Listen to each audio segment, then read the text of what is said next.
ഷിജ, ഏറ്റവും പ്രധാനപ്പെട്ട ചില കാര്യങ്ങളെന്ന് പറയുന്നത് ഇവിടെ സൂചിപ്പിച്ചതുപോലെയാണ്. ഒരു ക്ഷേമ പദ്ധതിക്കാണ് തറക്കല്ല് പറിച്ചെറിയുന്നത്, ഒരു ക്ഷേമ പദ്ധതിയുടെ. മാത്രമല്ല, ജനങ്ങളുടെ ആത്മാഭിമാനത്തിന് മേൽ മുറിവേൽപ്പിക്കുന്നു. 3, സംഘപരിവാറിന് വിടുപണി ചെയ്യുന്നു ഈ സർക്കാർ എന്ന് രാഷ്ട്രീയ ആക്ഷേപം മാത്രമല്ല, അത് ശരിവെക്കുന്നു ഓരോ തീരുമാനങ്ങളിലും. വന്ദേ മാതരമായാലും ഇപ്പോഴത്തെ ലൈഫ് മിഷൻ്റെ കാര്യത്തിലായാലും മോദിയുടെ ലോഗോ വെക്കണം. തീർച്ചയായും അജിംഷാദ്, കാരണം ഇത്രയും നാൾ ഉണ്ടായിരുന്നൊരു ഈ പദ്ധതി പ്രകാരം ജനങ്ങൾക്ക് ലഭിച്ചിരുന്ന ഒരു ആശ്വാസം എന്ന് പറയുന്നത് അവർക്ക് സർക്കാരിൻ്റെ സഹായത്തോടു കൂടി ഒരു ഭവനം സ്വന്തം അതായത് സ്വന്തമായി ഒരു കൂര ഒരുങ്ങുന്നു. അതിൽ ഒരു തരത്തിലും അവർക്ക് ആത്മാഭിമാനത്തിന് കളങ്കമാകരുത് എന്നുള്ളത് കൊണ്ടാണ് കഴിഞ്ഞ LDF സർക്കാർ തീരുമാനിച്ചത് ഒരു തരത്തിലുള്ള ലോഗോയും പതിപ്പിക്കേണ്ടതില്ല. കേന്ദ്രം ഇങ്ങനെയൊരു നിർദ്ദേശം മുന്നോട്ട് വെച്ചപ്പോഴും ശക്തമായ രീതിയിൽ തന്നെ പിണറായി സർക്കാർ അതിനെ എതിർത്തിരുന്നു. കേന്ദ്രത്തിൽ കൃത്യമായ രീതിയിൽ തന്നെ അതിന്റെ പ്രതിഷേധം അറിയിച്ചിരുന്നു. ഒരു തരത്തിലുള്ള ലോഗോയും സംസ്ഥാനത്ത് ലൈഫ് പദ്ധതി പ്രകാരം വെക്കുന്ന വീടുകളിൽ പതിപ്പിക്കുകയില്ല. കാരണം മറ്റൊരു ലേബലിൽ അവർക്ക് ദാനം നൽകിയ വീടാണ് എന്ന് വരുത്തി തീർക്കുന്നതിന് വേണ്ടിയുള്ള ഒരു ശ്രമമായിരുന്നു കേന്ദ്ര സർക്കാരിൻ്റെത്.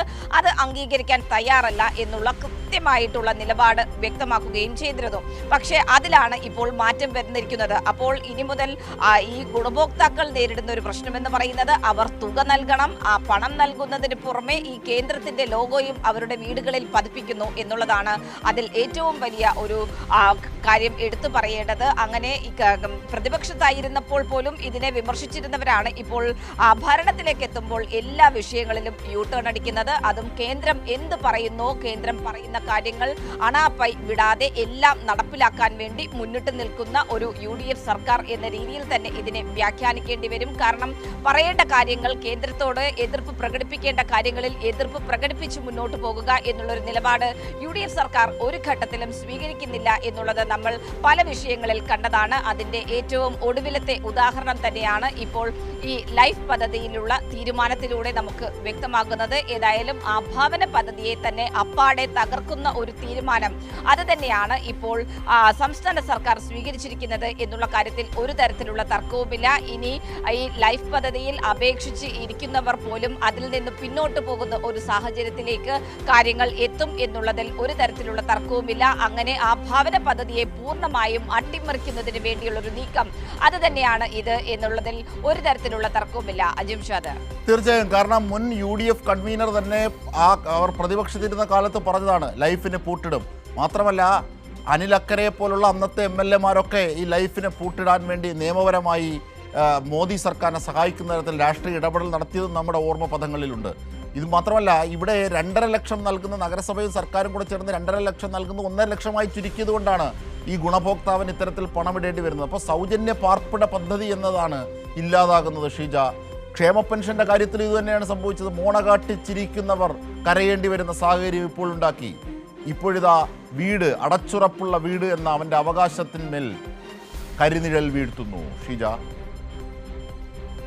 തീർച്ചയായും അജിംഷാദ്, അങ്ങനെയാണ്. കാരണം കൃത്യമായ രീതിയിൽ സംസ്ഥാനത്ത് ഭൂമിയില്ലാത്തവർക്കും ഭൂമിയും വീടും ഇല്ലാത്തവർക്ക് അവർക്ക് സ്വന്തം നിലയ്ക്ക് അവർക്ക് ഒരു കൂര ഒരുങ്ങുന്നു. അതും മറ്റൊരു ലേബലിലും അല്ല ആ വീട് ഒരുങ്ങുന്നത് എന്നുള്ളതിൽ നിർബന്ധമായിരുന്നു കഴിഞ്ഞ സർക്കാരിൻ്റെ കാലത്ത് കണ്ടിരുന്നതെങ്കിൽ അതിനെ ഒരു ലേബലൈസ്ഡ് വീടാക്കി നൽകുക എന്നതാണ് UDF സർക്കാർ കാണുന്നത് എന്നുള്ളതാണ് ആ കാഴ്ചപ്പാടിലെ തന്നെ വ്യത്യാസം നമുക്ക് മനസ്സിലാക്കാൻ സാധിക്കുന്നത്. കാരണം ഇനി സൗജന്യമായി നിങ്ങൾക്ക് ലഭിച്ച വീട്ടിലാണ് നിങ്ങൾ കഴിയുന്നത് എന്നുള്ളൊരു ബോധം ആ വീട്ടിൽ താമസിക്കുന്നവന്റെ മനസ്സിലേക്ക് കുത്തിവെക്കുക, അത് മാത്രമാണ് ഇതിലൂടെ ഉണ്ടാകാൻ പോകുന്നത്. ലോഗോ മാത്രമല്ല, ആ ലോഗോ വെച്ച് വീട് നിർമ്മിക്കണമെങ്കിലാകട്ടെ അവർ നൽകണം, ആ കുടുംബം നൽകണം 1 ലക്ഷം രൂപ എന്നുള്ളതാണ് ഈ തുക. ലൈഫ് പദ്ധതി എന്ന് പറയുന്ന സൗജന്യ ഭവന പദ്ധതിയുടെ തുകയിലാണ് ഇപ്പോൾ ഈ ഒരു വെട്ടിക്കുറവ് ഉണ്ടായിരിക്കുന്നത്. 4 ലക്ഷത്തിൽ നിന്നും 3 ലക്ഷമാക്കി കുറച്ചിരിക്കുന്നു. 1 ലക്ഷം ഗുണഭോക്താവ് നൽകണം. അതിനൊപ്പം തന്നെയാണ് ഈ ലോഗോയും. ഏതായാലും വലിയ തോതിലുള്ള പ്രതിഷേധം ഇതിനെതിരെ ഉയർന്നു വരുന്നുണ്ട് എന്നുള്ളതിൽ ഒരു തരത്തിലുള്ള തർക്കവുമില്ല. കാരണം തത്വത്തിലാണ് ഇന്നലെ ഈ ഒരു തീരുമാനം മന്ത്രിസഭാ യോഗത്തിൽ കൈക്കൊണ്ട് മുന്നോട്ട് പോയത്. ഇത് സംബന്ധിച്ചുള്ള കാര്യത്തിൽ മുഖ്യമന്ത്രിയോട് നമ്മൾ ചോദിക്കുകയും ചെയ്തു, ഈ ലോഗോ നിർബന്ധമല്ലേ എന്നുള്ള കാര്യം. അപ്പോൾ അദ്ദേഹം വളരെ നിസ്സാരമായാണ് അതിനെ കണ്ടതും മറുപടി നൽകിയതും. ആ MOUയിൽ ഒപ്പുവെക്കണമെങ്കിൽ ലോഗോ വെക്കേണ്ടി വരും എന്നുള്ള തരത്തിൽ തീർത്തും ലാഘവത്തോടു കൂടിയുള്ള ഒരു മറുപടിയായിരുന്നു മുഖ്യമന്ത്രിയുടെ ഭാഗത്ത് നിന്നും ഉണ്ടായത്. പക്ഷേ ഏതായാലും ഈ ഒരു തീരുമാനം UDF സർക്കാർ സ്വീകരിച്ചതിലൂടെ ആ ലൈഫ് എന്ന് പറയുന്ന സൗജന്യ ഭവന പദ്ധതി അതിനെ പൂർണ്ണമായും അട്ടിമറിക്കുന്നതിന് വേണ്ടിയുള്ളൊരു നീക്കമായി തന്നെയാണ് ഇതിനെ വ്യാഖ്യാനിക്കേണ്ടി വരിക. ഇത് നിരവധി പേർക്കാണ് ഇനിയും ഒരു സ്വന്തം വീട് എന്ന സ്വപ്നവുമായി കഴിയുന്ന നിരവധി പേരുടെ സ്വപ്നങ്ങൾക്കാണ് ഇപ്പോൾ ഇതോടുകൂടി കൂടുതൽ ഒരു പ്രതിസന്ധിയിലേക്ക് കാര്യങ്ങൾ എത്തുന്നത് എന്നുള്ളത് തന്നെയാണ് എടുത്തു പറയേണ്ടത്. അജിംഷാദ്.